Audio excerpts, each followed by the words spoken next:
Hey, microphone check. Microphone check. Therapy without a degree. Chapter. Let's see what episode this is. I don't even know. Let's look it up. Let's do a fun fact check over here. 79. No, I think 79. It's. Imagine, yo. Oh no, 179. No, 100. I was gonna say. I'm like, I was like, no, we went back in time. We went back in time, and then we recruited Nat earlier. I kind of think it were 180. We're from the future. So I was close to right. I was close to Oh right. wait a minute, hold 179. on. No, we're not even there yet. We're at 174. Wow. Damn. I must have heard 179 somewhere. You must have heard that somewhere. I was about to say, we at 174, yo. 174 episodes. Joe Fucarino in the house, in the studio. And to my left, I have Mr. Zain. Hello, everybody. There he is. He's Hello. up. We woke him up. Yes. There we go. And then to my right, we got Natalie Cruz. Yeah, what's going on? Yo. It's good to be here. Word. Wait, is it two weeks in a row? Yes. I know. Wait. And we got a blue moon with a full out. Oh Yeah. man. Fire. Yeah. Fire. last We're gonna one. have her one more time. It's a turkey. Oh, God. One more time. And I don't know if Tay can make it today. I reached out to Tay. Not sure if he can. If he can, you already know you'll hear his voice pop in sometime. But yeah, people, happy November. Yes. All right. November. I'm enjoying this. Yes. Let's pull this out today, though. What was that? That was Zain. So yeah, we missed the episode last week. Sorry, people. We've been busy out here. My bad. Our apologies. And the weeks go by really, really quick, yo. They really do. Like the week flies by. I'm like, yo, wait a minute. It's Friday already. It's Monday already. Now that daylight savings hit too, dude. It's over. Yo, I hate that. It's over. I hate that. Do you like it or not? Do you like that it No. gets dark earlier? Honestly, I really wish that it would stay the same all year round. To be honest with you. Which Princess, come There's here. Princess be hating for this doggy beef. Princess, come here. Which I don't understand. Like I wrote some one time on Facebook and I was like, Princess. why can't they just fix it? Like they said that back in the day, farmers needed it. Yeah, it's like the Farmer's Almanac, I think, is based around it. Yeah, it just, I mean, I understand, but I don't know. We don't really need Do you like the fact that it gets dark earlier? No. Wow. Do you like the fact? I love darkness, clearly. So he's like, I enjoy it. I thought that was like rhetorical, man. No, I'm serious. I'm serious. You really like that? I really like it gets dark. I don't like the cold and dark. No, Yeah, it's not I like the mine. rain and dark, but I don't like. You know what? I'm just weird. I like it. You like it? I like it. I think, like you said, I think it's the cold. I think if it was nice, like summertime. But it's I cold. wouldn't mind the warm, But it's cold all I the just nights. Yeah, I no, just not like in the summer. In the summer, it's nice. It's nice, yeah. But I don't know, man. I prefer longer days as opposed to longer nights. I don't know. I'm not going to sleep earlier. You're not gonna catch me What? slipping. I'm sorry. I'm like, yeah, like I'm not going to sleep earlier. What I don't like the fact is that, especially like, yo, when I worked a lot of like 9 to 5 jobs and I literally worked that schedule, I didn't Dude. like that I got out. You go into work, it's fucking almost dark. No, Is it's that Princess. No, it's Oh, Princess. that's That's Princess. Nah, She likes knocking. Like, who's that? Like, no, who could Halloween that- is over. Don't worry. Nah, but that's the main part that I never liked. I hated it. It was like so depressing. It's worse when you take a nap and wake up at night. Yo, Let me tell That you, hasn't happened in a long time. that shit is scary as hell. It almost happened to me today. I took a nap and I woke up and my screen was blue because I forgot to turn off the TV. So I just woke up to a colorful room. I'm just like, was I sleeping in my chair? Like, what just happened? what's going on What's here? going on? That's why I told you I had that weird ass dream. What do you think a dream is? A dream? Yeah. I don't know. I feel like it's just our brain trying to understand all the stuff that's going on around us. And While we're sleeping? yeah, I mean, I don't know. I know some people think that maybe dreams mean something, and I guess it could, but I guess to differentiate the ones that are just pure pleasure and, meaning something so much deeper, you're going to have to like have a dream journal and remember all of them, you know what I'm saying? Because I don't know. I mean, our brain is this wonderful thing, and to a certain extent, I mean, we're hallucinating while we're dreaming, right? So, Yeah. I mean, I don't know. I think it's maybe just our brain compensating for everything that's going on during the day and all the stuff we're thinking about, trying to solve problems while we're sleeping. What you if know? what if the dream is reality and reality is a dream? They always say that. Well, that'd suck because I still got to pay rent. In a dream, I don't got it. Word up. Like, Imagine that you have your dream is you working. Like how our crazy is dream that? is utopia. Like, in our mind is utopia. We have, like, democratic socialism in our fucking brain and shit. But, like, when we wake up, you know. It's like whatever world that is. Yeah, dead ass. Yo. Just took a nap and now I'm at a podcast. We're sleeping right now. We're sleeping. I honestly, I think dreams are. I was telling I had like a newfound theory on it recently. After I was listening to I listened to an audiobook right now about the mind and all that, and they're talking about consciousness.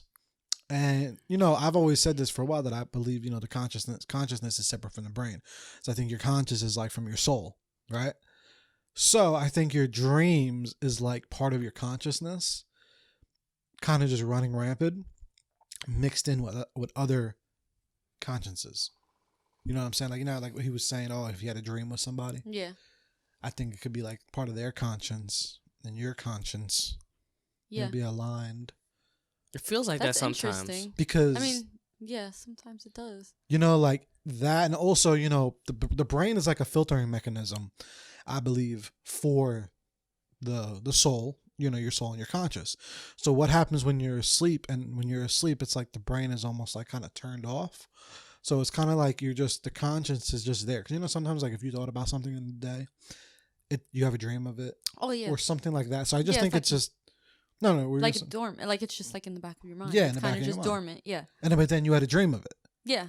So that's why I think it has a lot to do with your conscious, what the stuff is on your mind. Oh, sure. Or even other people's, because I think that our consciousness can be connected spiritually or like outside of an actual brain. Yeah. So when you're sleeping, I just think you're tapped into that more. That's really interesting because my question would be, what would you define as a soul? You get what I'm saying? And how, like, would you particularly, not what the world thinks of it, but more so what do you define as what a soul is? And how is it separate from who you are or what your mind is? Yeah. So, like, how would you define what a soul is? Well, yeah, it's funny because we talked about that. Did we ever do an episode on this? No, we did not. 170 episodes? We did, me and him. We touched upon it a few times. Oh, dreams? No, not dreams, like souls and conscious. Like we talked about it a little bit with the comedian, with Zach. Oh yeah, we had because I was on some midnight gospel thing. Yeah. Also the one with the one with Prospect about what happens when you die. Yeah, well, yeah. Well, are you afraid to die? Are you afraid to die? And like, what's your fear? Yeah, of dying? Like, if you were to die, like, what would that be? Like, what would you fear? Like your death would be. Yeah, that was a good episode. Yeah, that's very interesting. So we've touched on it before, not with Nat. So I would love to know your perspective too. But sure, absolutely, and I would use this opportunity to do a little epistemology on you because we've never done that on the show. And what is that? Epistemology is basically how do we come to the conclusions of what we believe, why we believe what we believe. Not necessarily if it's right, and more so as to how did we get there. We all have a method to how we understand something, right? Makes sense. Because in a way we're convincing ourselves of things all the time, right? Yeah. And in our mind we're saying, oh, this is true.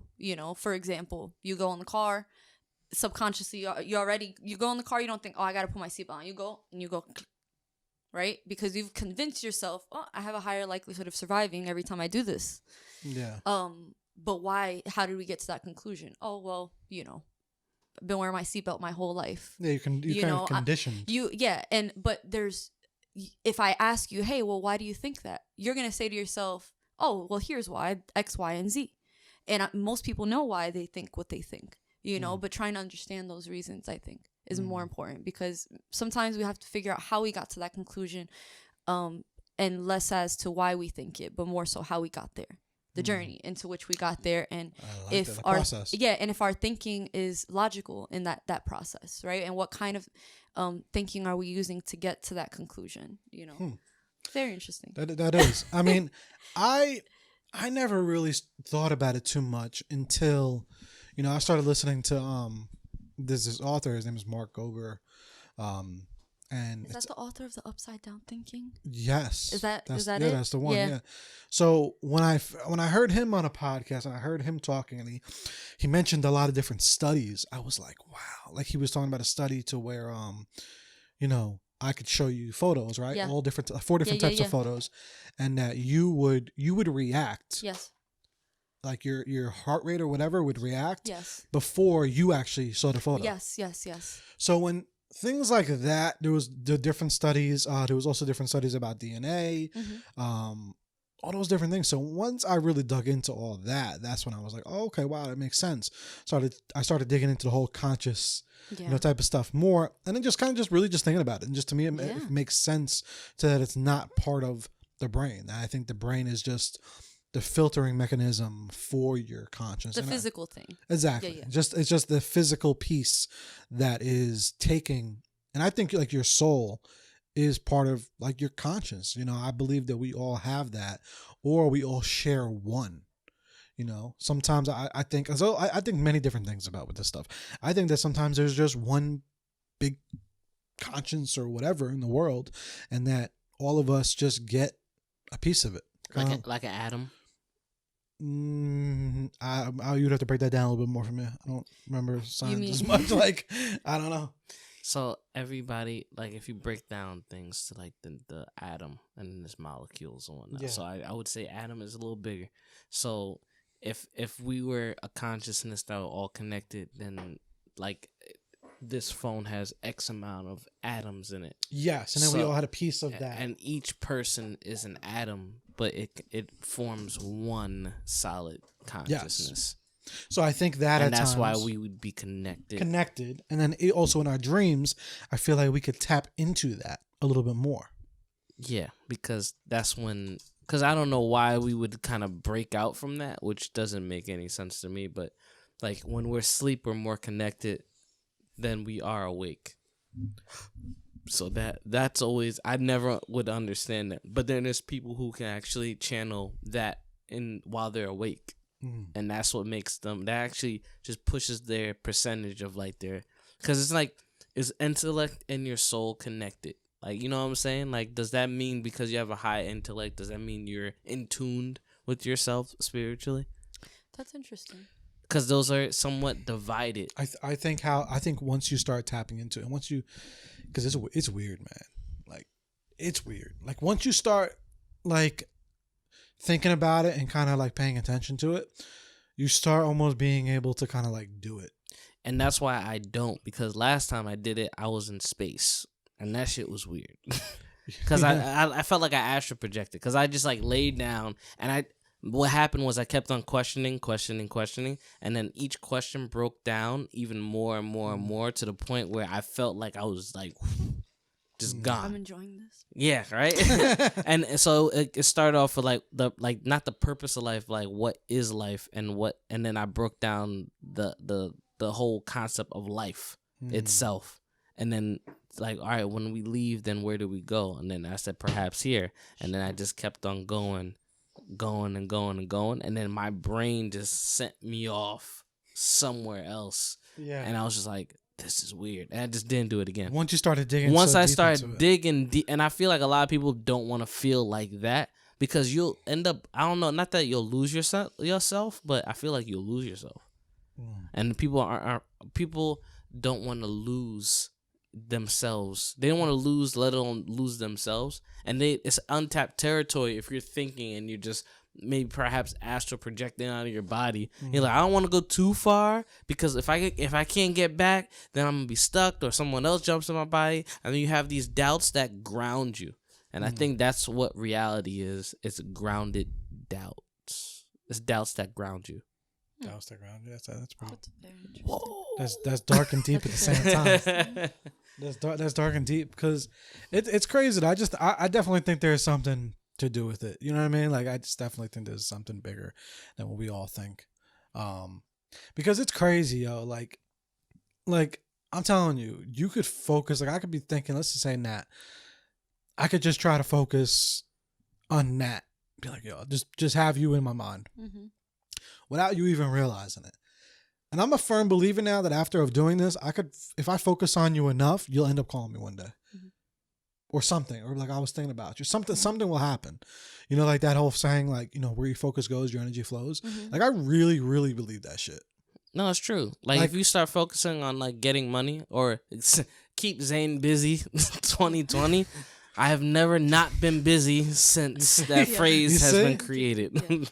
But and you know, we joke about it and stuff, but I like I said, I really do believe it. Like I believe that, you know, obviously I think you have to be very specific, or you know, but like it's been crazy situations where I've focused on something and I've thought about something so often, and then it just happens, and I'm like, that just doesn't happen like that, you know. So I think in some way that's your conscience and or your soul, whatever, being the same thing. I would think kind of doing its work. Yeah.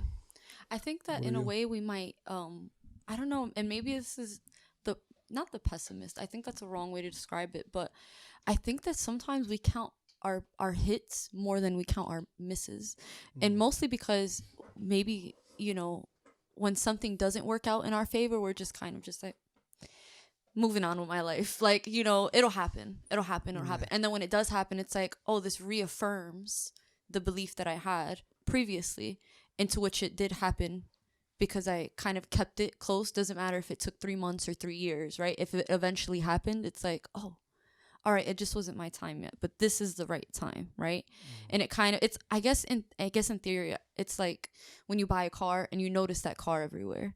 And I think maybe we're just more conscious about this thing that we maybe have just newly realized, or I guess comparing it to learning new information and then starting to notice how that information fits into our everyday life is like the easiest way to kind of describe it. Because I think I do find it interesting, right? Because like me and my mom, we always do this. You know, I'm calling her and she's like, I was just gonna text you right now, and I'm like, my brainwaves are calling you, Mom. Like, you know. And she's like, no, I fucking believe that, I really do. And I'm like, it worked out. I was like, I don't know, we share something's there. You know. And my mom's real far out. I would love to have her on one day. Yo, let's do it. She's wonderful. I really love the conversations we have. But you know, I guess back to the soul thing. I wonder, you know, I guess in what you're saying is where the consciousness begins and where the soul ends, or if those things are two separate things. And you know, I mean, people have been talking about this since Plato. You know, yeah, like it's been a while. It's been a very long time. And I think what I find so interesting is there is this sort of debate of well, how do you get to that point? Well, what makes the soul? At what point is the soul beginning, right? And at what point does it end? If you do have a soul, what happens to it when it dies? How much of you are you without this thing, right? So, I guess I say, for example, you know, if you have, you know, twins, for example, that physically have the same body, the same genetics and all of that stuff, you know, they came from the same womb, you know, are these two separate, you know, souls? And what happens, you know, in the case where we lose our memory being everything that we are, right? If you lose your memory of who you are, you know, did you lose part of your soul? Like, do you get what I'm saying? So like, there's those things that kind of vary, and again, how do we get to those conclusions? You know, if I get into a car accident, I forget who Natalie is, and I'm like a blank slate now. You know, where do I go from there? How do I go about? I'm creating these new memories. I'm making a new self. Where does me begin? And if my soul, I guess, was this thing that encapsulated all of who I am, and yet my mind can't remember that, and I'm building new memories and stuff, where does this thing that is my, you know, supposed to be my soul, where does that thing is? Where does it form into this equation? And if that has no influence on my personality, what is the point? Or if it doesn't have an influence on who I am as a person, and how is it weighed? What thing puts this into us? You know what I'm saying? Does the soul start when we're conceived in the womb of our parent? Or is it something that happens the moment we're born and we take our first breath? And you're going to have variations of answers based on what you might believe in, because there's, there's that old argument. Well, you don't do abortion because, fetuses have souls. Whereas then you have other people that are like, well, no, I mean, because, when that child is born, that's when they have a soul, when they take the breath of life, the quote unquote, depending on what you believe. And there's all these different things. Do you understand what I'm saying? And so, and I think it really ends up being, it really does depend on what, where you might have, what your beliefs are structured as, right? Because we have, people that believe in two spirits, right? Where, what do you say about the person that has multiple personality? Well, it's not multiple personality disorder. It's, is it dissociative identity disorder? Yes. Now, what happens in that case when you have somebody that is very clear cut that they have multiple, personalities? Do they have multiple consciousnesses? And if so, do they have multiple souls stuck in that one person? What about conjoined twins? You get what I'm saying? And so I have all these questions, and I wonder. I don't think that we'll ever get the answers for them. But I feel like that's a whole journey. I feel like being human is like a grain of sand to our journey, which is insane. Yeah. So you're like, oh yeah, human life is only X amount of years, but then we don't know what happens afterwards. And then people will be like I guess in another realm, like, yo, that was just stage one. Yeah. This was the beginning. This is the beginning. Or we don't even know how many lifetimes we got to here. What if souls recycle?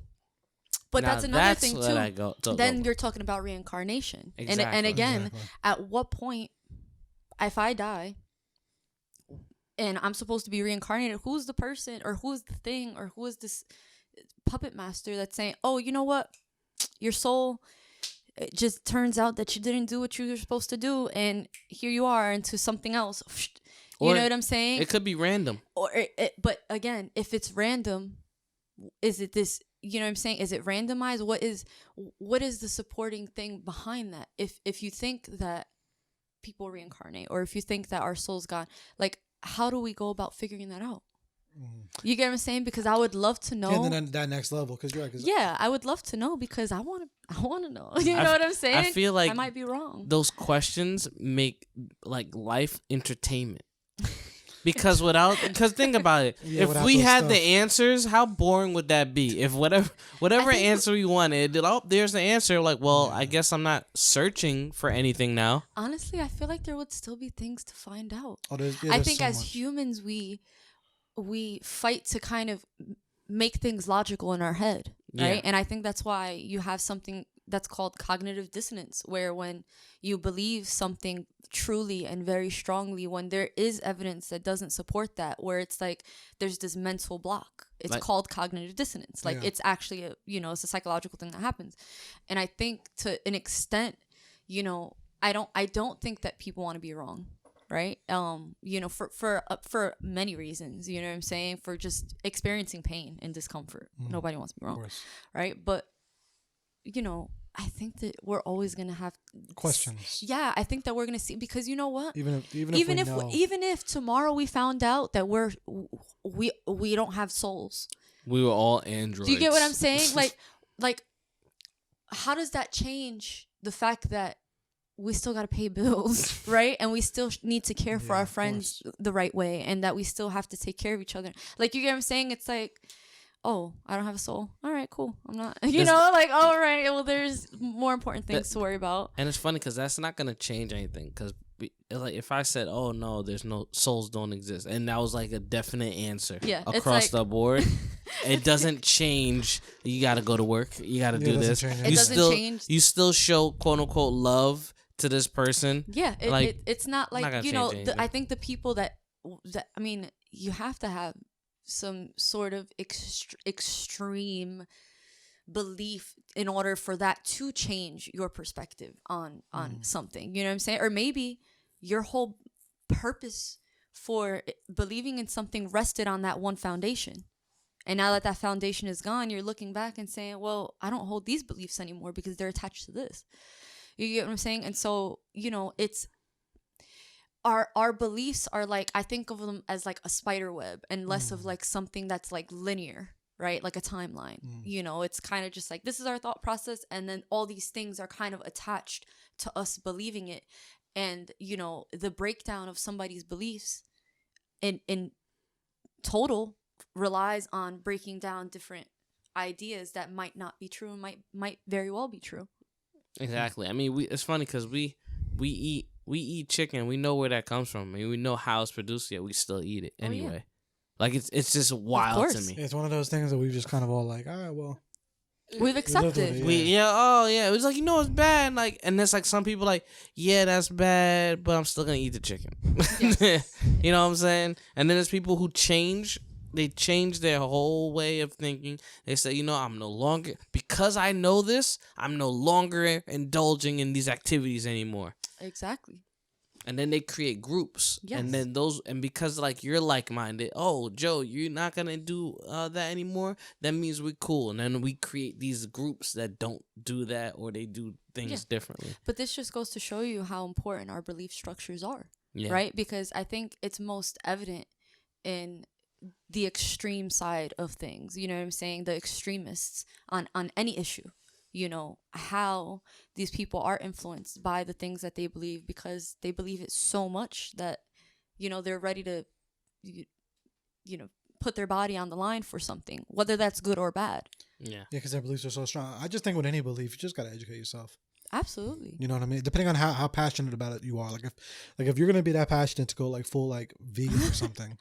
I wasn't trying to say it, but yeah. No, I'm gonna say it. We all knew it. You didn't want to say the V word. I didn't want to say the V because there's a vegetarian word, but I don't be coming at them as hard. Because I'm not even talking shit about it. I'm just saying if you're gonna be, because I have nothing against it. I'm just saying if you're gonna go that route, you should hopefully.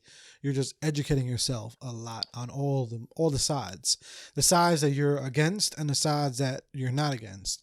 You know what I'm saying? Like, that's just if you're gonna go that full on with a belief, you know, then educate yourself. If you know. Yeah, and it's fun because I have no argument to say that being a carnivore such as us is like any better.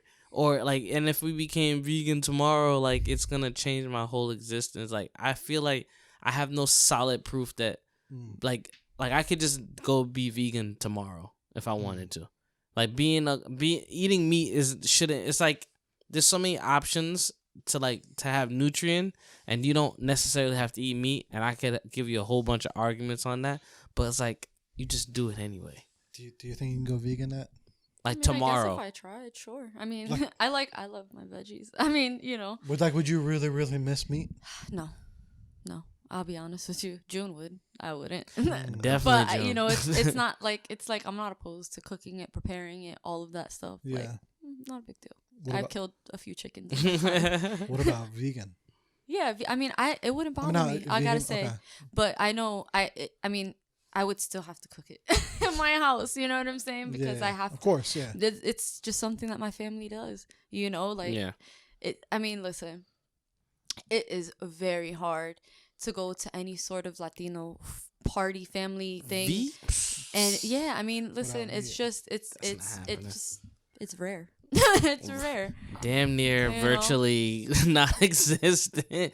But there's certain households it's just like to find that is tough. Like especially in a black household. Black vegan? What?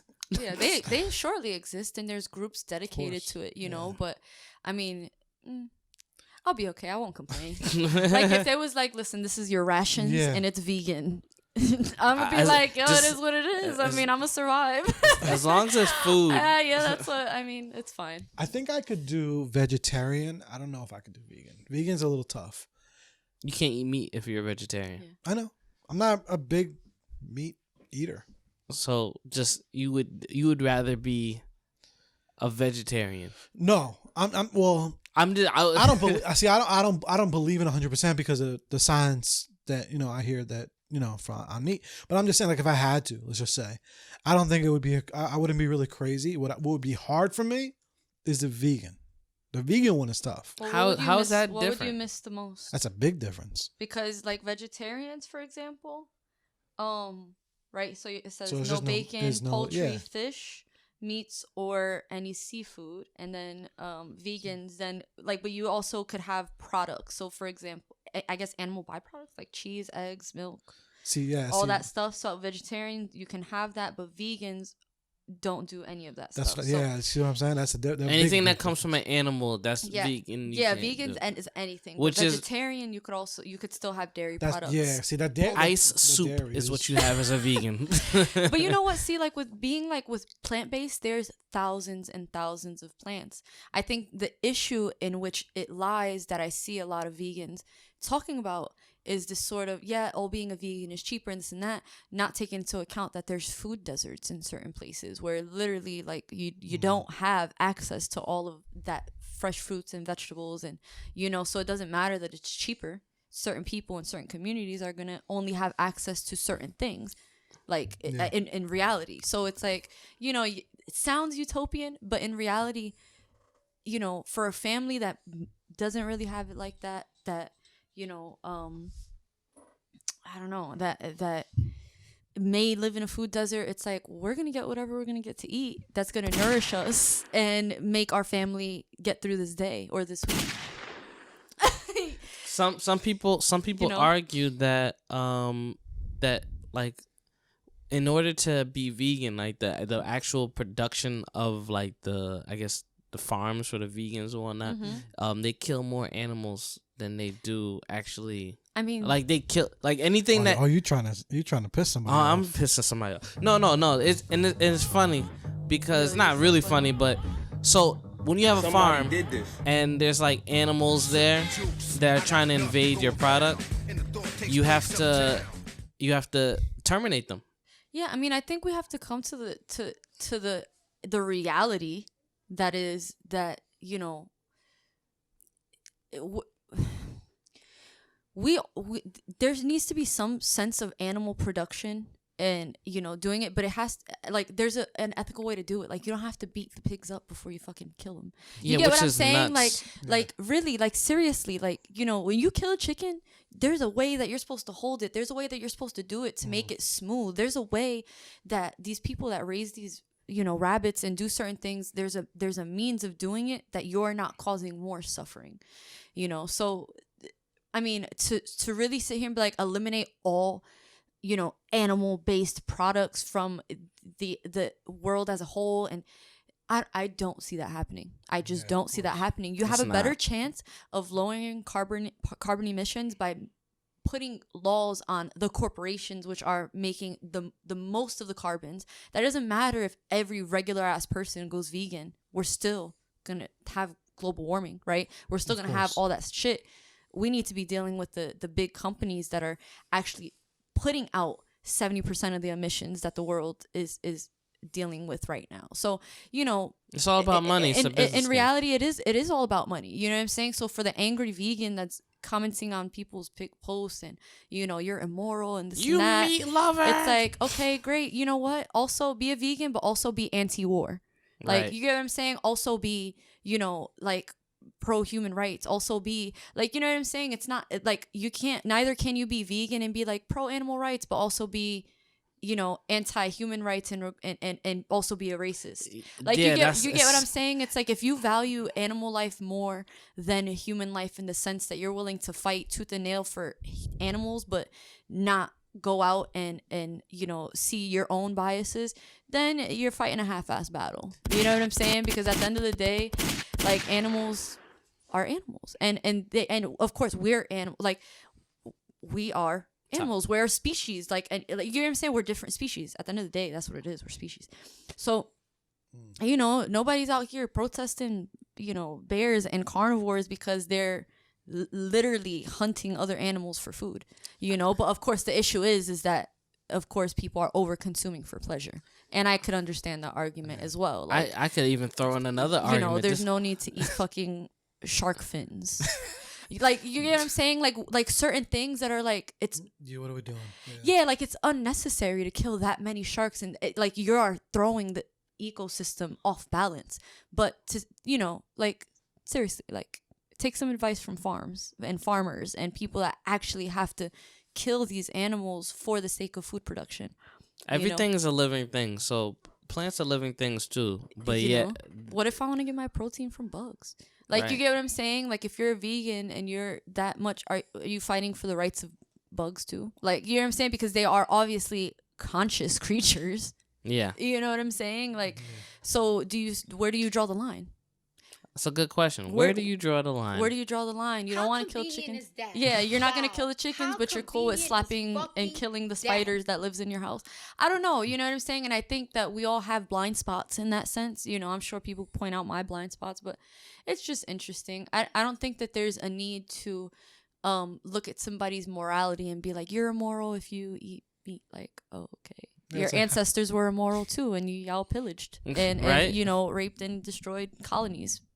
Okay, I could say that too, but I'm not gonna say that. Exactly.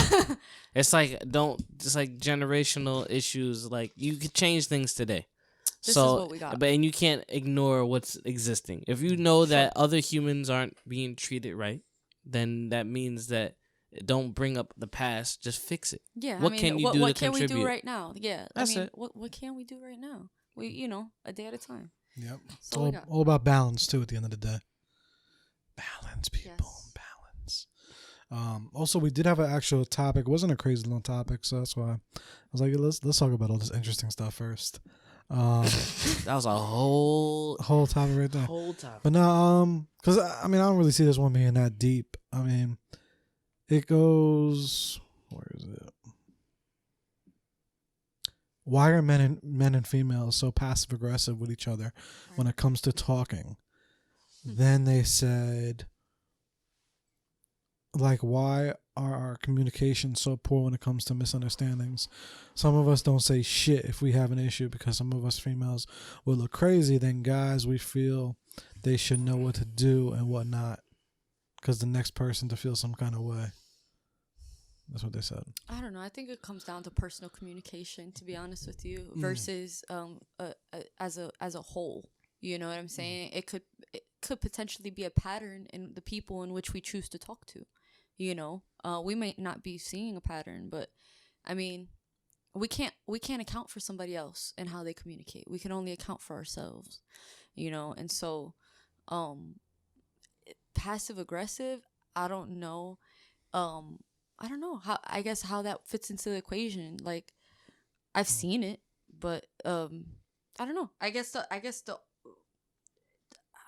why? I don't know why people are passive aggressive. The only answer I could think of is their history with other people and the way in which they choose to communicate, you know. But I mean, I feel like the only thing we could do is put our best foot forward and try to do our best to communicate our needs and wants and all those things. And if that person is not good at communicating with us, then it's okay to move on. Like, exactly. You know what I'm saying? Like, if you're not getting what you want out of this person, you need to move on because there are thousands and thousands and thousands of other people out there. Exactly. And why the fuck you need to be wasting your time with somebody that just don't care to communicate well with you? Yeah. You know? And she mentioned about how, you know, like they're like, oh, well, the females are just called crazy. Like, I don't think it, like, you're right. I mean, I think it goes down to a lot of that, and it goes down to what I always say on here is like, you're just not compatible. Yeah. And unfortunately, everyone always just wants to assume that they're compatible with their lover because y'all been together for some time. But people change, people switch up. And also, to be honest with you, not everyone really is compatible. Mm-hmm. You know what I'm saying? Just because y'all good at sex or good at other things or, you know, whatever, like, doesn't mean that y'all are compatible. Yeah. So if this dude or whoever person is saying you're crazy for expressing yourself, then if he's hitting you with some ableist behavior, like you're crazy, like you're like, whoa, like, no, that's that you gotta nip that in the butt. Gaslighting or ableist behavior, like you're crazy, like you know, like you might not know that you're talking to somebody with mental health issues and that person's been called crazy their whole life, and then now you know what I'm saying, like you know what I'm saying. And so just, you know, we can only hope to communicate in the way that we feel best, and hopefully, you know, this person you know, sees the ways that in which we're communicating. Hopefully it's positive and they can mirror that, you know, but that's not always the case. I think that sometimes relationships need recalibrating a lot over and over and over and over again to kind of figure out where we are as we change and as we move along. And every few years you change and develop. And but if you're together, you're talking about those things. You know what I'm saying? You're actively talking about those things. I think when it's a new relationship, I don't know. I mean, you know, if that communication is off from the jump, I'm not wasting my time on that. I'm sorry. I'm not wasting my time on that with a friendship, with family, with lovers. If you cannot respectfully communicate with me and, you know, without gaslighting me or anything, I'm not having this conversation. I also feel like sometimes people don't start paying attention to communication until it's too late. It's till it's too late and just till it's been a while. Yeah, till it's been a long time. You know, it's like you're a year and a half in and you're talking about communication. Like, yeah, that's something that you know. Like, how did y'all get to be in a relationship? We don't know why. But come on, man. Like, people need to start thinking about this shit. Like, yo, like just because y'all were having some good time and, you know, bed or, you know, where it was the honeymoon stage, like, don't, you know, let it go that deep if. Yeah, just you shouldn't ever feel, you know, afraid or not feel encouraged to talk to the person that's supposed to be your partner. You know, it's the rejection thing. It's the rejection thing. It's like say you want to communicate with a person and they're not ready to communicate, but then you don't want to lose that person because maybe you talk too much or are considered prying. You know what I'm saying? Like, I just want to know what's going on in your mental, but then they might see every time they do that person pushes away because they're not comfortable with that information. And if that person cuts them off, then now they're like, all right, I don't want to lose them. So then it's the loneliness that kind of pushes you. That drives you, yeah. Yeah, that they kind of push you like, oh man, I don't want them to think that I'm like getting in their business a lot. We just started talking. It's like, I'm going to wait a year to be my real self. Like, and they do, every single relationship does it. Every single one. It doesn't even matter. It's always gonna be not as like a fake facade. It's like, I'll wait. That's the communication always comes to, I'll wait. I'll wait. And it'll be a year. Sometimes it'll be 2 years and whatnot. And then people say, oh, I only go into a relationship a year in. Like I'll say we're boyfriend girlfriend 1 year in. It will never be like, you know what I'm saying? It's up to the other person, you know, on whether or not they want to ask those questions. But if both parties say, hey, I want to talk about it, and then they talk about it, that's great. Yeah. But then you always have that other person that's like, nah, I'm not ready to talk about that. Yeah, I feel like communication is half the battle. And just figuring out the ways in which you best communicate. I mean, you know, like, I don't care how the fuck you do it. I don't care if you have to write this person a letter. Like, sometimes it just has to be done. Like, sometimes y'all just have to talk about the thing that needs to get talked about, you know, if you care that much, you know. But I think if it's a new relationship, then I'm not okay with giving that leeway. Yeah, I'm sorry. I'm just not okay with giving that leeway. I am more open to my friend maybe having a bad day or my partner having a bad day and being like, I don't want to talk about it right now. Because you know what? I've dealt with your ass for how many years? Yeah, for a long time. I'll give you some space and time, and then we'll talk about it again. Of course.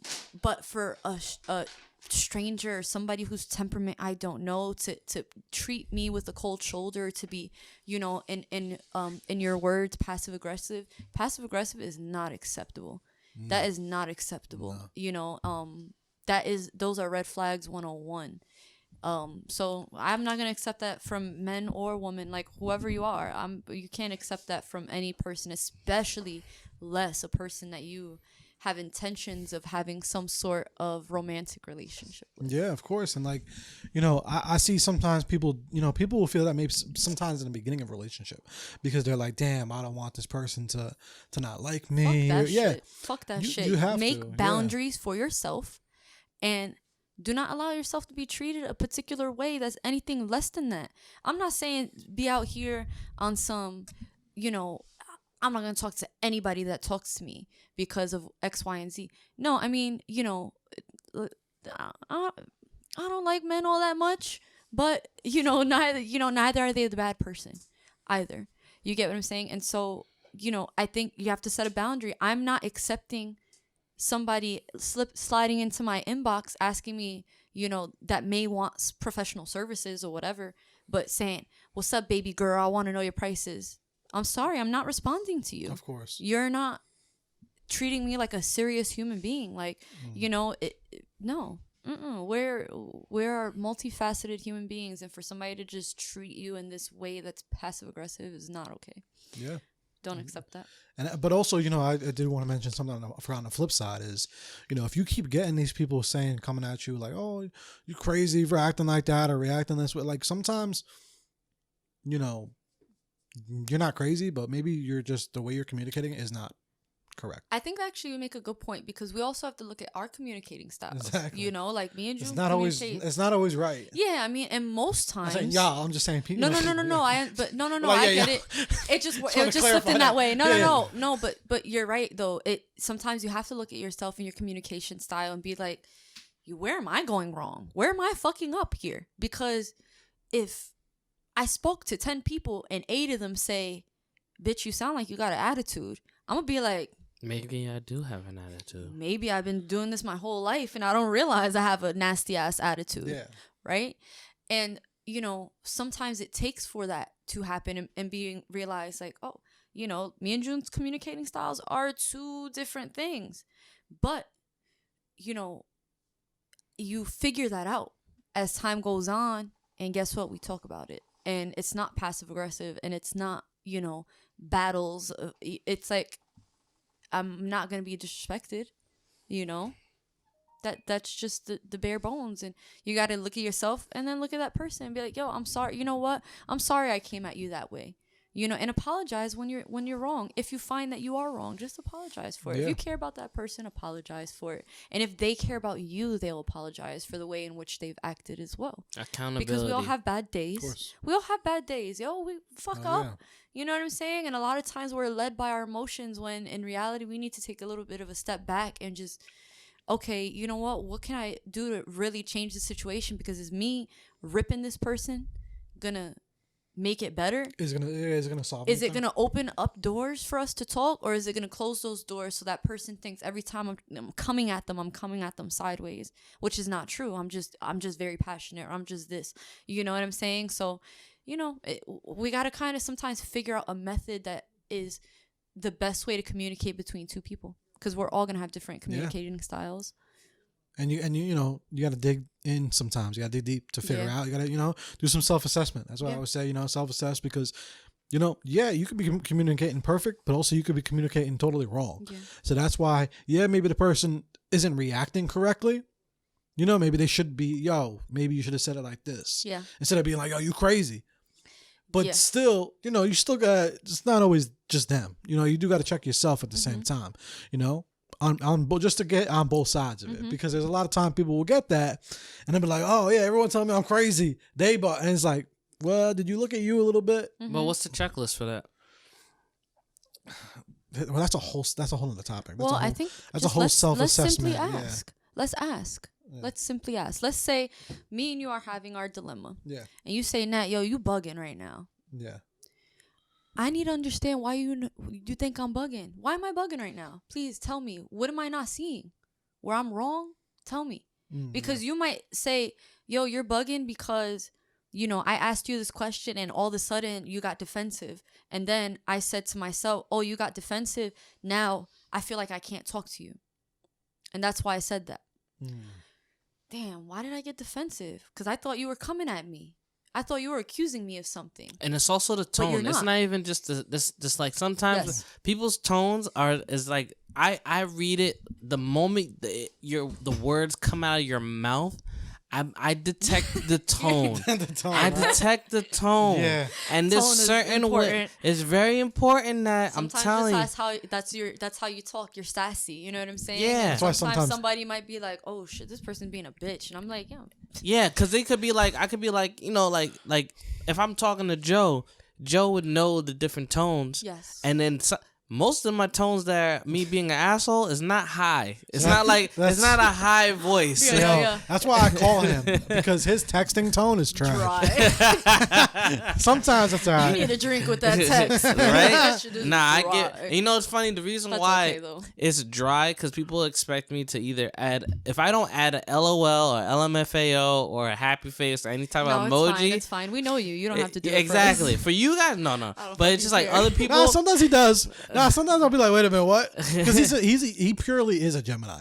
I was thinking about this the other day. I was gonna call you mad random. Like, yo, he really is such a Gemini. I believe in that. It gets people on their toes. Nah, because and especially because you need to. Because I need to be different. Because you're such a Gemini, you need to specify.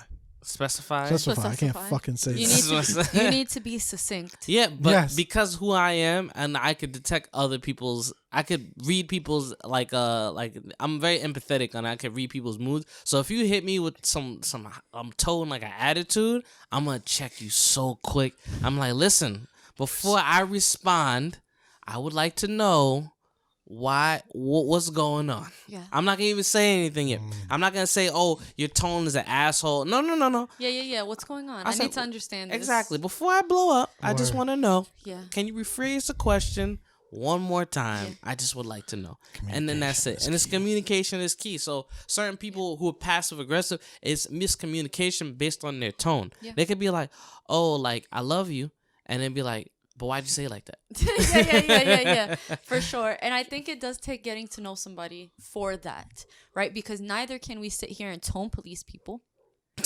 Do you understand what I'm saying here? Sometimes I'm like, ladies do that infamously. I'm sorry. listen. Guys might do it, but I'm saying, like, You know what's me funny, though? personally, ladies always try to check a tone. I'm like, oh, why do you say it like that? I'm like, why did I say what? Like what? I can't. What am I supposed? How? What is like the tone that that's not flagged for being an asshole? You know what I'm saying? But you know what's F funny? sharp. Yeah, I need like mad. Yo, it's so funny though, because that shit sometimes matters. Like that shit really does matter. Like what? It also, depends. what Like, tone? give me a soprano. Yeah. Sopranos. What tone you like too? And that depends on how you get the lady. Like, what if she likes someone that's like aggressive with her tone, and then she wants them to be aggressive sounding, but also nice. By nice I mean pleasant, natured, You mean firm? You know what I'm saying? So what do you like? So let's just say, Here we go. I love this. I'm enjoying this. Hold All right. on, wait. where's Quay? Is she here? No, she's not. Oh. No, What the hell? I When had did she Uber. sit That's That was Uber Eats. He Uber that was Uber Eats. Eats. Clay just came in. She didn't Right? say fucking She's hi like, to me. Yeah, she's hiding over there. Yeah, you Like, gotta what? ask. You never know where a girlfriend will pop up. Yo, you're You hilarious. gotta check. No, you're right. You gotta check. So Uh-huh. she's probably not listening anymore. It's a long pod. Nah. Oh my god, you'd be surprised. What do you like better when she hits you with hey? What did she say? How does she say hello to you? You talking about like Does she- verbally no, or when she text wise? texts, does she say hey or hello? Text wise? Yeah. She says neither. What did she say? She says it would be like, cause so when she says good morning, that's like the intro of our conversation of the day. Okay. So there's no. So I got this. I never get the. So let's just say she hit you with a GM. Oh man.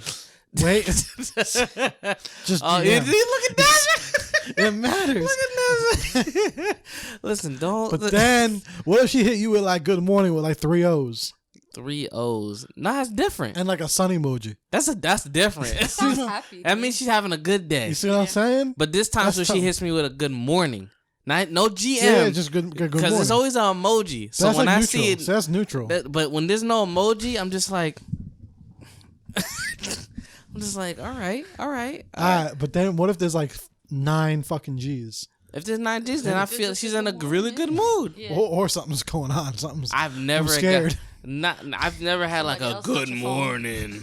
Like the podcast title is gonna be Hey, and it with like five different Y's. 5 different Y's. 5 Y's. The scale of hay. Yeah, that's And- what's Yo, gonna but- be. And that's the hay text, scale. Yeah, and those are text tones. Okay. I don't know, but I feel like to a certain extent it's our fault for just reading it in Creating the that. person's voice, because I feel like we're creating a persona. Like for somebody because I be dry texting people too, like sometimes. But sometimes like I'm like I gotta voice clip you because you know what I'm saying. Like that saves us. That's why they created it. Yeah, Someone was pissed off. I'll text you with punctuations and periods and all the proper areas and shit like that. And if you be like, is this a fucking business message? Like, no, I do that all the time. Use this for an invoice. You know that. Yeah, I text. I text in a sentence form. Yeah, I text, but to me, because it's like it feels wrong. Like I can't do you with a you. I can't do a letter. I'm like, see, I'm the only opposite. person I text like that is my sister. I'd be like, call me right now. Or like, it's easier for me to speak to you this way. Like, I fucking, you know what I'm saying? Whatever. Like, that's the only. But for the most part, I'll be like, yo. Yeah, like, that's Joe. If I say that is so you though. But that's why I'm like, damn. If Joe is texting in MLA format, it's just shit hit the fucking fan right now. Nah, that's how I know it's official. He does that in the group messages when you're talking for filming. It's like very professional. That's my Joe professional. I'm just like, oh, he's serious now. All right, no memes, no inappropriate memes, no emojis, no emojis in this one. Nah, cause I guess cause I like. But I'm the Gemini though. No, I'm being very straight up. You're Capricorn? I'm a Capricorn. So I like it to where, like, especially like if I'm talking to a female and you hit me with like the 3 Y's at the end of the hey, I feel your energy. I like that. It's energy. Women. You see what I'm saying? Oh my, yeah, no, women. It's okay. Yep. It's okay. I'm not gonna hold y'all against this. I always do it. I find no offense, but I know. You're still gonna do it every time I do it. I swear, I always think female. Do I say women's or females? You say females sometimes. You said women's. I say women's. Women's. So a plethora of them.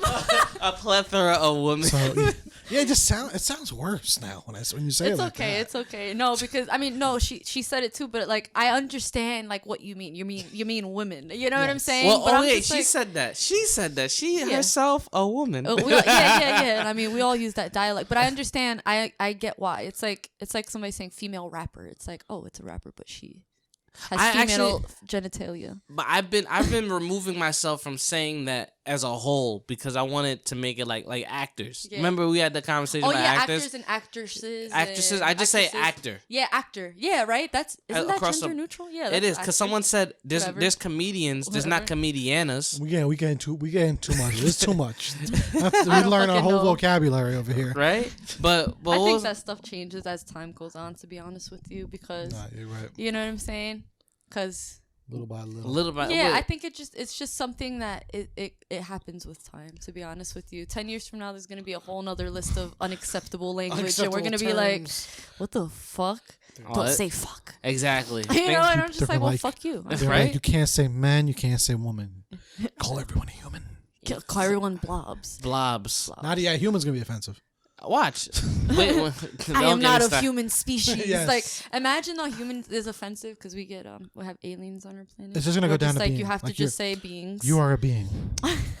When it's gonna come down? Let me not even start this. Yeah. Nah, that's a whole other thing because you want to get me started and you don't want to get me started. No, I mean, look, if somebody says to me, my pronouns are X, Y, Z, whatever, I'm gonna I don't care. Listen, it doesn't hurt me to call you by the name that you choose to be called. Right. Do you understand what I'm saying? Yeah. But like, it is what it is. It's like call me by my name and then that's it. We don't have to worry about the extra stuff. That's literally that's it. Just call me.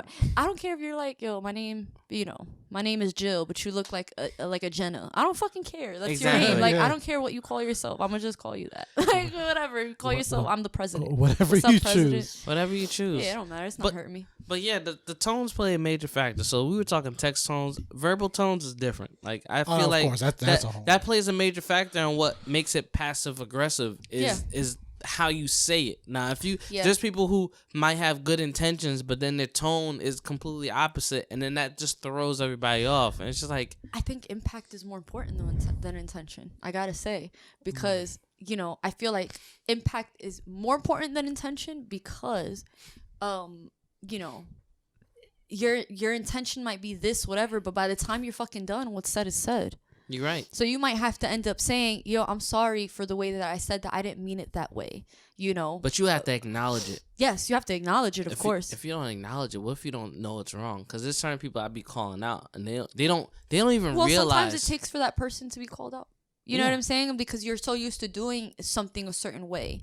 It's like, Like, it's like me, like, telling my dad, I'm like, Dad, like, no, you can't use the N word. Like, I don't care, you know? And he's like, oh, but like, why? Like, you know, grew up around all these people, and I'm like, I don't care. The point is that there are a group of people telling you, yo, you have 120 billion different words in your vocabulary, and yet you still choose to use this word because it's offensive.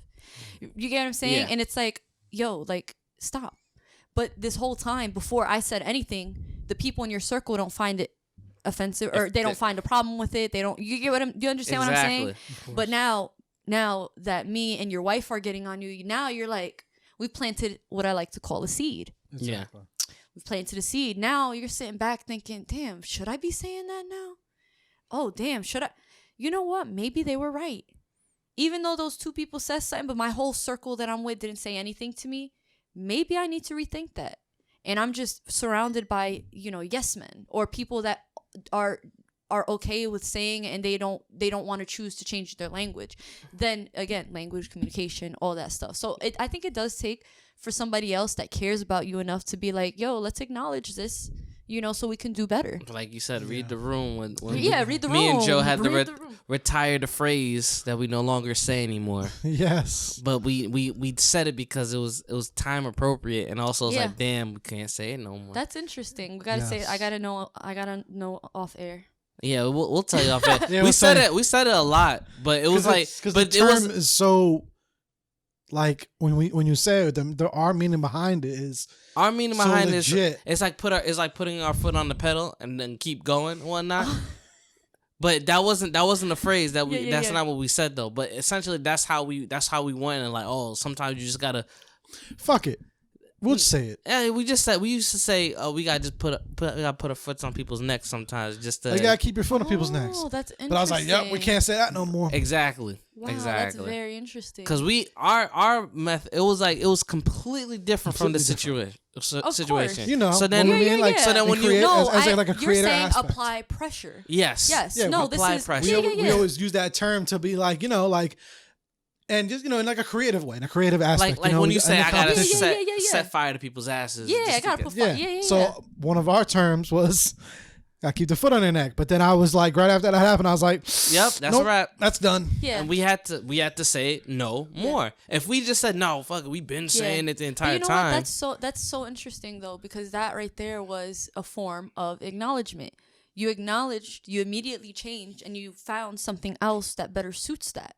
Yeah. Right? And don't get me wrong, we almost like slipped up once or twice, but then, you know, because it's not, we don't look at it as, so it's the same thing. Like if your dad was, you know, with your friends, he's not thinking of it as offensive. Of course not, because everybody is taking part. Yeah, You but know it doesn't matter because you never know, like, you know, what I was like, just not at all, because you never know how someone else may get offended by it, because they're going to be thinking of that. Yes. Because that was such a, you know, traumatic thing that happened in all of our lives. You know what I'm saying? Like that Yeah. was, so it's like, no, like that was so, you know, traumatic that it's like, no, you can't even use that in it. Yeah. You can't chance it, because obviously we know Yeah. what we're saying. But see, then that goes, I think that kind of goes towards, you know, what I was talking about in regards to time is almost like the ultimate decider. Time and events are the ultimate decider of our vocabulary in a sense, because we as a how do you say, as a generation form that. Right, we kind of mix it into our vernacular. We apply it to our music. We see it. Our politicians are using this language, and we kind of adapt, right? And we say, "Oh, this is unacceptable language. This is acceptable language." Like, you know, as time goes on, it's like, you know, once upon a time, you know, a bundle of sticks could refer to so many different things, right? This is, you know, like. You could be referring to a cigarette. You could be referring to literally a bundle of sticks, or you could be referring to a gay person, which is the offensive language, right? Wait. The word faggot.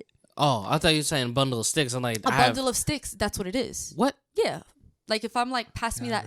Yeah, that's literally, that's what it is. A bundle of sticks is a faggot, right? Yeah. But like I think it was in Britain, that's a so a fag cigarette. Is it's a that's cigarette. what, yeah, it is. But over here in but America, no, but it's offensive language. But why? Because of events that happen, events that unfolded that are tied to that language. yes, Which is is a real thing, right? So it's like we can't disregard that. And, you know, we have to just apply it to our knowledge and just move on. Like, literally, why hold on to words that don't serve us a purpose when we have thousands and thousands of other words to use? Yeah, especially when you know the great, the I think greater. once you know, Yeah, like once you know the have to do greater, better. like the greater. What's gonna cause from it? You know what I'm saying? Like, yes, you kind of have to know, like, you know, Yes. even that, like I said, that term, it's like, yeah, we get it. Maybe other people will get it, but at the same time, it's like, no, like that. You got to set a standard for yourself. Yeah, though. stand it for yourself, and also like the times you're in. Also, You know, it may be okay in 10 years. Well, who knows? Like, you never know. You know what I'm saying? Yeah. Like how things like kind of go within Yeah. in time. Yeah. it's crazy because there's certain words that we used to say in school where it was just like, oh, that's gay, and we considered that stupid. Yes. Or That is- no homo. I'm like that stuff is just like once you start to deal with a lot of you start talking with people, you're like, yo, I can't be saying these things because granted, like these words are just like it's not sensitive words to say Yeah, around yeah. people just Yeah. in the whole. So For I just sure. said, let me cut that out, and I Yeah. cut out the that's gay thing in middle school. Like going into high school, I stopped that, and then the no homo thing started coming. And I think I said that once. I'm like, what are you doing? Yeah. And I just stopped. Yeah. I'm like just the phrase itself. Yeah. It's just like, what are you doing? Yeah. And language is just a double-edged sword, I think. It is. It could Right? either hurt you or it Yeah. could make you Yeah. feel Yeah, good. Absolutely. I mean, you know, that it is what it is. And so it's the best way we got at communicating. So we got to figure it out. Word.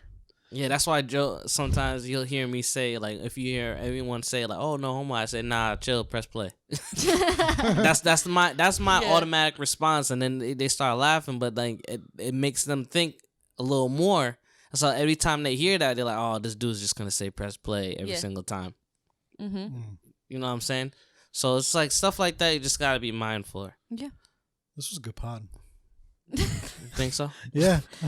Like, yeah, What were we even talking We had about? so I don't many know. great topics. But I think we segued so smooth. Yeah, we were. I got to say. We're getting good at this. I got to Right? say. We're getting good at That this. was like, yeah, we were riding a good wave. I think that was Except for this one. This one, I'm gonna straight up ask y'all. That's okay. So this one was the last thing right before we wrap this episode up. Someone literally just responded to my Facebook thing and they said, "What's all of our 3 to 5 year plan? Where do we see ourselves in 3 to 5 Oh, years?" that's interesting.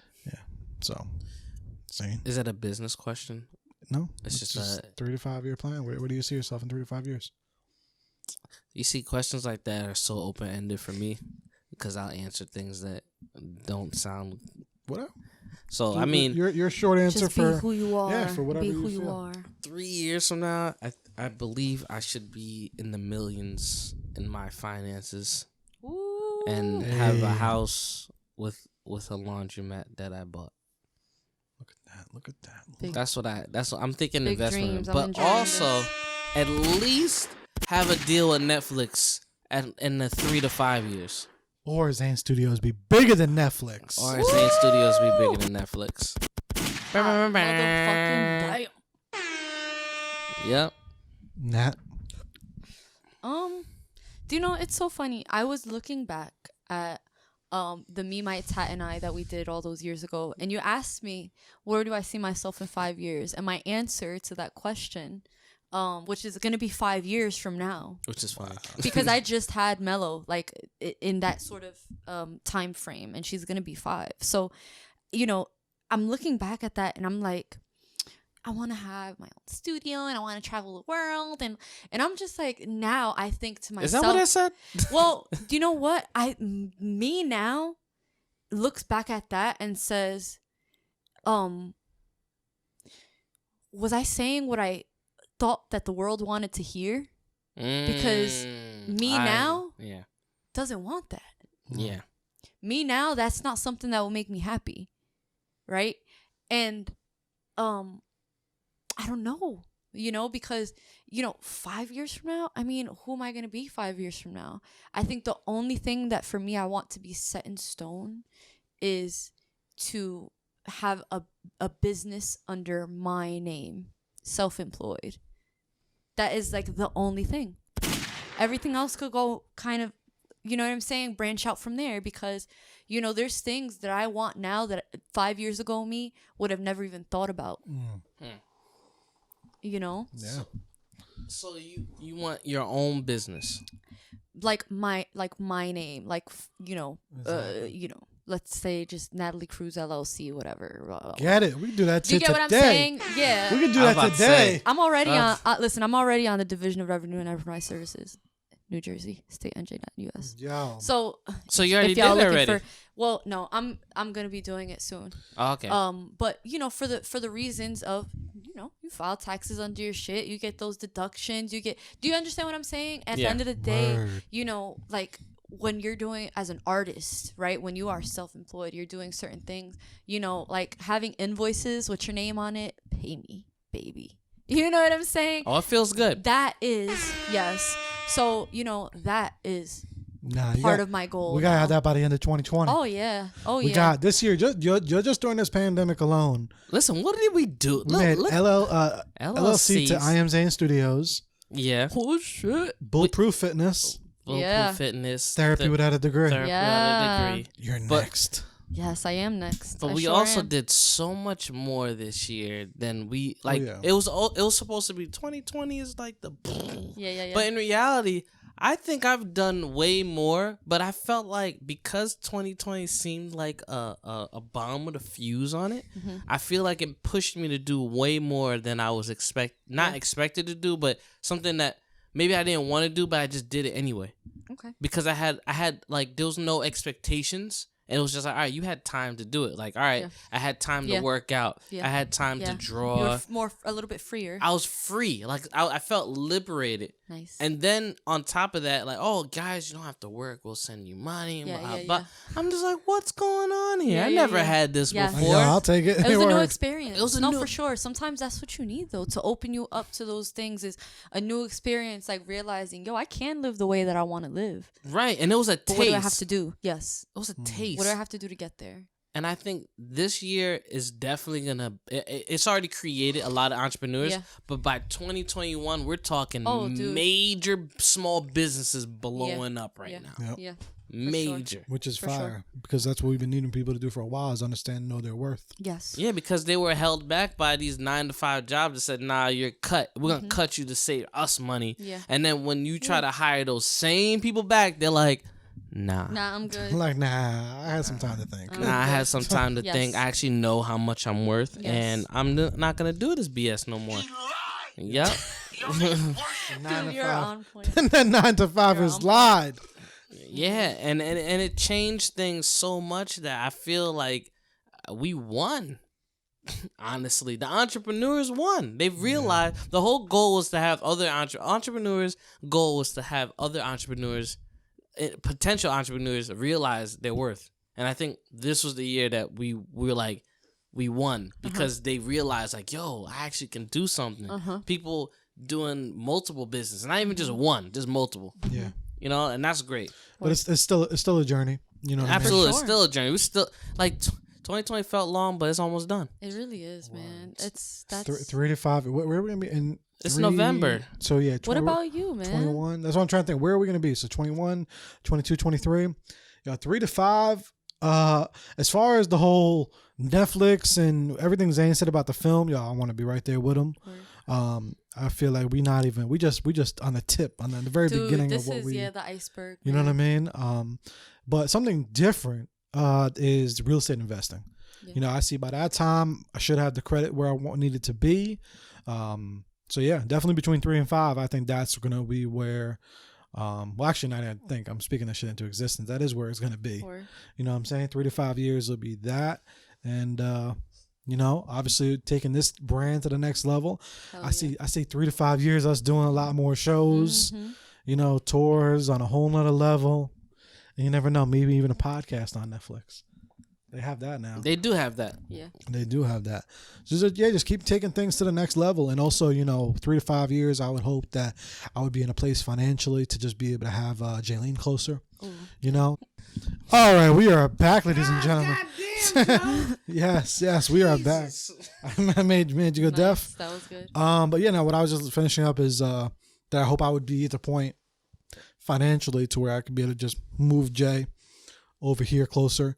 You know, her mom, whatever. I just would, however we do it. I just want us to be closer. That's it. You know what I'm saying? 3 to 5 years.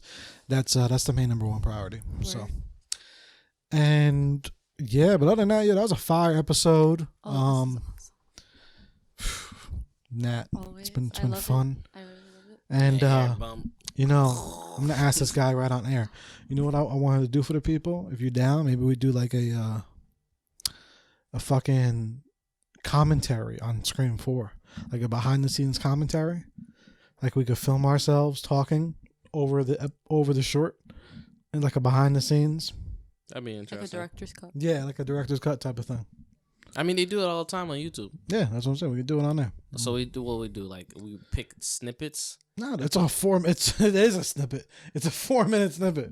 Oh, you talking about on our 4.5? Yeah, you said Screen 4. Yeah, I meant the 4.5. Oh yeah, I'm down. That's cool. Like we'll just watch it and we'll be recording as we're watching it. Yeah, that'd be And then we dope. can make pauses and be like, you know, and I'll add it to the BTS. Yeah. It's like a little director's cut thing. So yeah, we had I've been keeping Zain busy. We've been real busy. Yes, I'm off now. Yo, October we did the second episode. So We did shout the out to everyone. second episode. We did episode 1, did 2, and then right after that we did 3. I mean, what you call Scream 4.5. 4.5 the short. So filming. Yes. And yeah, now shout out to the whole cast too, everyone that was in that. Evan, Ankit, Adriana, Tatiana, everybody, yo, like Y'all did great. Cassandra. yo. You just called? Yeah, I did. I was trying to freestyle a question, but I don't even know. I don't really remember the question. You're live on the pod right now, bro. We were just about to wrap. I figured I'd be live with a fucking pod. I was leaving you a fucking voice message. Damn, nah. Calling me. How to call you, man? What's up? Oh, I'm chilling. I'm indulging in some beverages and you know what I mean. So I tried to go with a good topic. Good shit, I tried to go man. with a good topic on the fly. So I forgot, but I'm gonna just freestyle right now.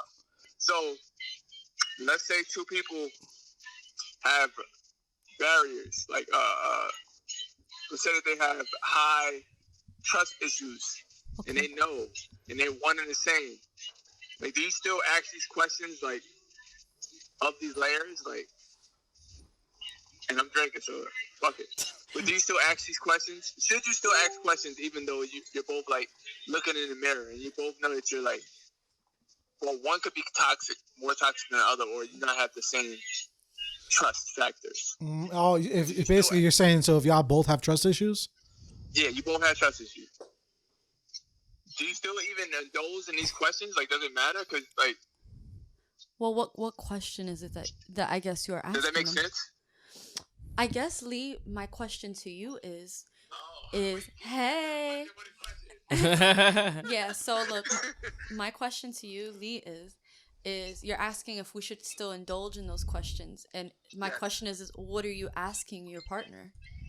If you know that person is also, you know, insecure or maybe has trust issues and all that stuff, what is the question that you're asking them? Probably the question that you would ask to your mirror. Oh, you saying what would I you took it what would you ask to yourself? I guess. You would ask why why do these barriers exist, and then how do you tackle these said barriers? Oh, that's interesting. Like when you have trust issues? So you're saying like why do you you ask yourself? Like it's limited edition. That's in the song. Like it's limited edition. I hold on to these trust issues. Sadly, it's not a cool thing, but yes, a slew of trust issues. Perhaps you can ask yourself. I mean, why you have what caused you? No. I've seen a lot of things. I've been around things too. Yeah. But I've probably seen more than I've been accustomed to. And this is why you feel that you have those trust issues? Yeah. Okay, I see what you're saying. So based on your experience and things that you've seen, or what you experienced, you have these trust issues. I mean, honestly, it's hard to bring, I think, especially to new relationships. If there's trust issues within that already existing relationship, then we got to figure out where it stems from. But I think it's like bringing old bricks to a new house. In theory, Look, some bricks are nice. Yeah, but they can't be that. They can't be that nice if it's causing you grief. No, 1,000%. For sure. So it's like what things are we willing to let go of in order? It's difficult. All right, keep this right. Yeah. So, you can if you've been in the game, you kind of know how the game revolves and moves accordingly. You know how things go. So when you notice certain things, you're like, you might eat a couple, but it's like, all right, now it's a few too many. I know this game already. But not everybody's the same though. Lee, could I ask you to provide me your best example of this scenario, so that way we can kind of get a little bit. I'm trying to wiggle around it. No. Listen, I see you, but I you don't have to provide names or nothing like that. But like, what No, is? I would never. We never put names. Good. All right, so let's say, you know how you might maneuver with an individual over here. I can't give you like a whole scenario, but I'm gonna just freestyle right now. That's cool. And then let's say the shorty is cool. She's cool, but you see yourself within the shorty, and it's kind of intriguing how she's maneuvering, how she's going about things. Okay. But you're not accustomed to it, but it's kind of like, oh man, I see myself here. You I see, don't like this side of me. you see yourself within her. Yeah. And I'm trying to turn over a new leaf, but now you're doing this. But I kind of like it, but no, I can't do this because I know how this is gonna turn out. Yeah. You know? Yeah. Just gotta let it go. Yeah, let it go, baby. Let it go. You gotta let it go. They ain't talking in the background. That is. Yeah, that's me talking in the background. Yeah, man. You could let it go, but it's like, no, because you could, but you can't. You gotta keep. All right. Listen. I've been in that situation. It's hard, man. I've been in that situation, man, because I realized it was like an ongoing thing. Like Jamie Foxx saying, you always date your same type. It's like the same type of person you would be dating. So when I see it as a red flag, and I'm like, oh no, we can't have two of these people in the relationship. Yeah, but sometimes that red flag be looking kind of nice. No, I get it. You automatically. Who? You automatically plug that in there and say, all right, this is a red flag. You're like this person, or do you see like that's certain tendencies and they're not all the way there? Like you know what I mean? Like it can be tendencies, but it's not like, you know what I mean? What I do is I see how far it goes. But and then I still talk to them. I still have that conversation. But sometimes they end it before it even begins. Like, oh, this is how I am. I ain't never gonna change. If they have that type of mentality, then that means I can't talk to you because you're not flexible minded. And let the plot thicken. Here we go. Oh, here it goes. Let the plot thicken. Where you have that tug of war for a year or so. You have that tug of war, and you know that. Okay, all right, let's sit in our prospective spots, right? You sit here, and that's like, all right. Now let's adjust it. Let her stop running. This is the narrative now. Let her stop running. Okay, I'll stop running, but then I'll still have this residue of who I was or who I'm trying to evade before. You know what I mean? Like you can see that there's some type of growth, but it's like I don't know. I don't want to jump into that pool right there. There still might be alligators in there. I'm not certain of that. You know what I mean? So at that point, you gotta let them trust issues go. Yeah. You know, it is difficult. It's harder than said than done. So what you gotta do is you gotta take time for yourself and collect. So if you feel like you're being pressured, you need to take time for yourself and disconnect, and then come back. And then let them, and then communicate with them. Like, listen, I've been through X, Y, and Z. I do not want to be there again. Yes. And how they respond is your answer. And it goes from there. Because if they say, oh, well, you need to blah, blah, this, that, and third, it's like I already took time for myself. But if that's your response and you're being unempathetic with me, then I don't know what to tell you. And I think maybe it's best that we don't see each other anymore. And then sometimes they might actually switch up and say, you know what, I need that time to collect, and what I did was wrong, and then sometimes they just never come back. Yeah. Wait, in what scenario does this really happen? I fuck with it. It's cool, but like that's No, really it's difficult. but you gotta be willing to let them go. No, to I see mean if, the latter part, the other side. Like, it's very seldom that's gonna happen where the other person gonna say, "Hey, da da da da," after you done said that, where it locks in like that. But I get it. It just sounds like it's a gamble. not fairy tale, but it's fucking difficult. No, it depends on who you're dealing with. Yeah, it does. It depends on who you're dealing with, because if you're dealing with a person that talks and non-passive aggressive and whatnot, Right. then you A gonna. lot of people, they want that cake and eating it too, and they could just get the gap and just get in their bag. Oh, You know that's what I the mean? point of cake. You know how it be. So it's like, you know what I mean? It's tough, but it's like, Yeah, but I just conjured up this whole concept, and I was like, let me hit up these motherfuckers. You know what? Tell y'all about this shit. You know, too, though, like you can't. A lot of times, if you see yourself in other people, you start judging them because you're judging yourself, Exactly. and you have to take that you out of the situation. Like they could have similar tendencies as you, but that if they, doesn't mean that they're not you. exactly. So you need to actually take the time to get to know who they are, Yeah. and if it's already been some time, a year or whatever, and you're still questioning, that means you don't know them enough that you have to get to know them more. Yeah. So you maybe would have to do different things, go on different type of dates. So the upside is the fact that they even saying, hey, you know what? I'm done running. What's up? I'm like, it sounds good on paper. What's up? So it's like a tug of war. But no, but that's the thing. You never know where someone's at. You know, in your mind, you could be like, you know what, I've said that before and I was bullshitting. But this is a whole different person. This isn't you. And a lot of times we block our blessings like that, you know, with trust issues. So I think you got to actually, you know, kind of really get to know the person. Yeah. Because you could be blocking your own blessing, you know? I'm hoping it's added to the podcast right now. Oh, yeah, we were just about to wrap, man. You lucky. Good Oh, timing. were you? Yeah. This was perfect. I tried to get a little sauce in it or something, but I like what were it. we talking about before this? Everything. Lee, I think it's good to note that maybe we should as well, kind of adding to what they're saying, is perhaps not projecting onto others.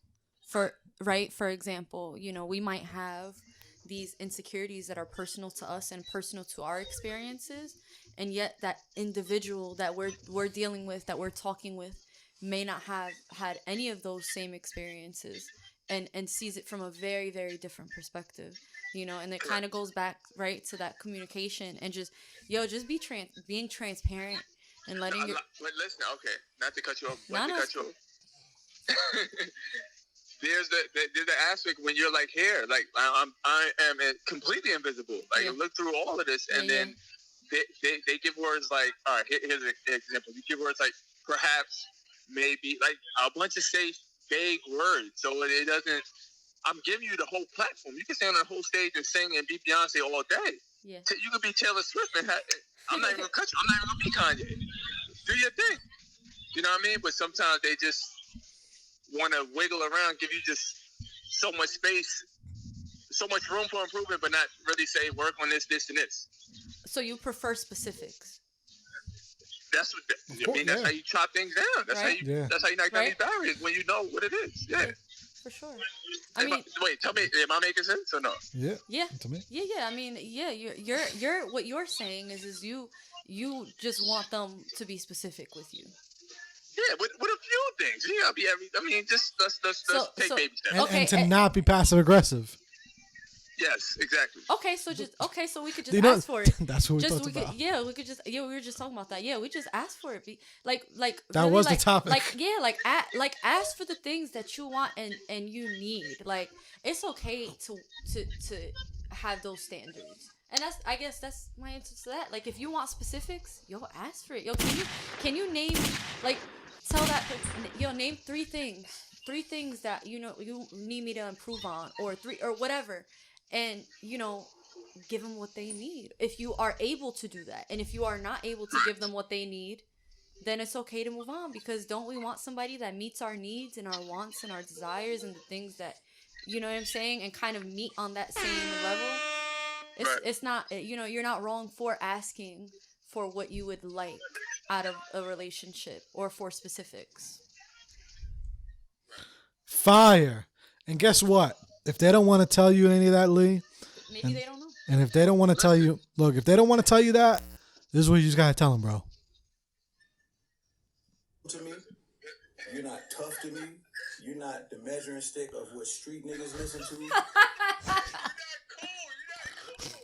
You're not cool to me. You're not tough to me. You're not the measuring stick of what street. You're not cool to me. All right, that's what you gotta tell them, bro. They don't want. You're not. And listen, I'm gonna tell you another sidebar. For years, it's been so easy for me to detach myself from people and things like that. And I try to work on that, and then, that can pop right back into the picture. Like, all right, cool. All right, I'll holler at you. You know what I mean? But you gotta communicate. You can't just dip And out. Lee, set boundaries for yourself. I'm not scared on either aspect. I ain't, but I'm not scared to. What's up? Let's handle it. For sure. But also setting boundaries as well, right? Like. Of course, because you don't want to be stepped over. Exactly. There's another side where, a relationship that I was in where I didn't say anything. I was testing myself. She didn't know that. But I was testing myself where it's like, I'm going to just bite my tongue. I'm going to eat that. All right, cool. But then I kept it carried and it built up into a mountain. And then when it overflowed and I finally said things, then you felt stupid and you just looking stupid. And now I'm on my way out the door at this point. And now, here you go, losing your blessing. But I'm working on saying stuff before it gets to that boiling point in general. Yeah. Yo, I feel like That's a great point. You know what's crazy? You know it sucks, bro. But I feel like some fire tracks is gonna come out of this. I feel like you're about to have some heat. Oh no, I'm in a pocket right now. I ain't want to tell you, but I'm in a pocket right now. Are we gonna get like an OLS 5? Yeah, I got a shout out. Y'all had a shout out before, but now y'all got a whole nother scheme with it. I got a whole nother shout out for y'all in this new track that I'm doing. Oh, Is somebody gonna actually drop my name in the podcast? Don't even ask for nothing. I ain't telling you shit yet. It's coming though. It's coming. It's coming. No, All right. I'm working on it right now. My boy had me do this beat, and he's asking me about it. I'm not even telling him about it. I'm saying, don't ask me nothing. I'll send it to you when it's done. Like, it's like that. Like, I'm telling you, it's a lot of stuff. All right, we'll be here waiting, man. We'll see you soon too, cause I gotta pop up, bro, on Sketch to give him an interview in person. Oh yeah, he got his thing's supposed to drop either tonight or tomorrow. Yeah. The first album, Red Pill, and Yep. then he has Divine Goddess coming out. I'm on that album. I think I heard he sent me like 2 tracks. They were fire. The one we did was crazy, but they was messing up with his page. Instagram was bugging out with his page. They cut him off. Red Pill, he Red Pill's hard, and then he got Divine Goddess, and both great projects. Great. Word, that's my shout out for this week. I'm taking that, yo. It's a dope project. But yo, Lee, man, I'll catch you later. Thank you for calling in. Yeah. I love y'all. Y'all keep locking in, doing what y'all do. I'm gonna see y'all soon. I'm gonna talk to y'all soon. Love y'all. All right, love y'all too, man. Have a good one. Peace. All right. That was a dope convo to end that out. Yeah. Fire. And it segued into it. It worked. It kind of worked. This See? way, wiggle this way in there. See? We might have to fuck around and clip that shit into the beginning. Nah, because it works organically like that. And that's why I say, yo, I think our consciousness are aligned. Like how does that just doesn't happen like that? Lee, you got good timing. Yeah, good timing. What's Mr. Zain shine out for this week? A Netflix show that I just saw called Blood of Zeus. It's an animation. Oh yeah. That show was wild. It was like another tale of how Zeus can't keep his penis in his pants. Of course you can't. Yeah, and it was just, and then the main character is obviously his son and whatnot, whose mother is immortal. And it kind of shows like him dealing with like there's gonna be like a takeover. So Hera found out that he was cheating, and he's been hidden from everybody, like his family. So when she found out, she started to like move things around and whatnot, and start to like directing certain chaotic things to that family. And then Zeus is like, oh man, she found out, so now I can't do nothing because there's a law stating you cannot interfere with mortals' lives, and if you can't interfere, and if you do, it is punishable by death, and that was agreed with himself and all the other gods. And if he doesn't abide by it, then they would have to kill him in order to create law. Like, it would be, because if he doesn't do it, that means it's gonna be a problem. So it was like a whole chaotic thing about it, but it was literally an entanglement in animation form. Very interesting. Yeah, it was wild. It was wild. What was the name of it again? Blood of Zeus. Blood of Zeus. Yep. Gotcha. What about Nat? What about you? I don't know. Honestly, I have a couple books here that I was reading. Word. Got my Kindle going on. I still gotta read that book. I'm not gonna lie. The one that you sent me. Which one? Oh, Humanist in the Hood? Yeah. No, you didn't send me that. Was it? Which one did I send you? I think it was What it means to be moral? I think something morale. So I had to do something with morality. Yeah, it's what it means to be moral. Yes. Mm-hmm. Yeah. Well, you know what? I'm gonna just shout out on Kindle, Taxes for Small Businesses by Hector J. Parker. It's free. Okay. When you go to look for it, you can actually get it and read it for free before you purchase it or whatever. But if you have a small business, or you're thinking about having a small business and you kind of want to understand self-employment taxes or independent contractor taxes, this stuff is good for you because you can save a lot of money. Word. I did my own taxes this year for self-employment for the first time, and I got more money back than I ever did doing it from somebody else, so it was super, super useful in that sense. So I think if you have a small business, you could everything. People don't know that. The table that you eat your lunch on in your house for your self-employment. You can do everything with it, and it really is so important. Can you send me that link? Because I want to read up on it. I got you. Yeah, now you could write off all that shit, yo. So I'm gonna send you a video as well too, a really good video that breaks everything down in like really simple terms. He breaks everything down about the taxes. Like, you could write off your fucking, if you would have gave a business card out at Dunkin' Donuts, you could have wrote off your drive. You write off technically the drive here. Yeah. You know what I mean? Because this is technically business. You write off from your drive, the mileage from here to there. Yeah. So there's so many different things. But what am I gonna shout out? I'm gonna shout out our film, yo, Scream Point 4.5, because that shit was fire. Yo. Yeah, shout out to the crew on Scream 1.5. For real, yo. Everybody did a great job. Shout out to Ghostface. Yes. He didn't say a word. We made him not talk to nobody. On set the whole time. On set. So no one knew who he was, and he also did not speak to anybody. Really? So everybody was like, I did it on purpose because I wanted people to feel uncomfortable. Oh, well, that works. Yeah. Yeah. That worked. We were talking about it, and we were like, wait a minute, would that be a good idea? And they were like, yeah, let's fucking do it. He was down for it. So. And it was funny because it worked. Because they started, like, especially like the one actor, she was responding to him differently. Yeah. Opposed to if she knew who he was, it would have been completely different. Yeah. No, there was definitely an uncomfortable dynamic there. Yeah. I guess as uncomfortable as it gets. Yeah. So, no, I enjoyed it. Thank you for watching. No, it was awesome. Yo, guys, it's been fun. It's been another week of therapy without a degree. I didn't mean for it to be that loud. Who turned it up? I don't know who. Nah, it wasn't. You did.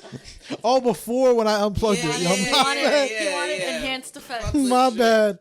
Yeah, I killed my ears too, right? So good. All right, people. We out. Peace.